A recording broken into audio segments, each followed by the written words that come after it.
Have I missed something? Not at all, Erin, and I knew your old man relatively well, and as a young man I listened to everything he said when I first met him in Washington DC. You're absolutely right. We need an audit. We need a national security strategy.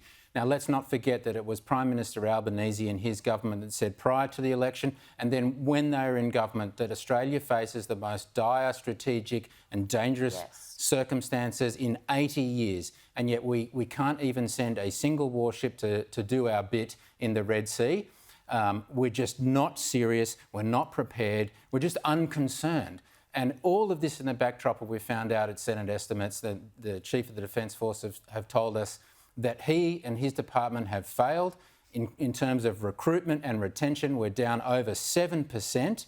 People are leaving in droves. They cannot keep people. They cannot attract people.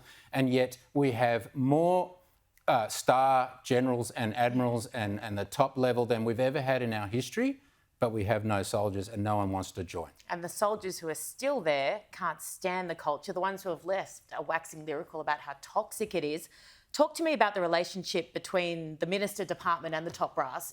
Richard Marles, is it his ultimate responsibility? Of course, the buck stops with the Defence Minister, Richard Marles. We've talked about this before over and over. He has presided over this mess and he continues to do that. He's certainly known as probably Australia's worst Defence Minister of all time, and we've gone over that before, so I won't do it again. But right now he is at war. He's lost control of the Department of Defence. He's at war with his own department. He said things about them in Parliament. He's demanding stuff. But, you know, especially you would know, and your dad knew this, you have to lead from the front. And that is not what the Prime Minister is doing. It is not what the Minister for Defence is doing, and he's lost control. And it is the worst possible time for us to be as weak as we are. The worst globally.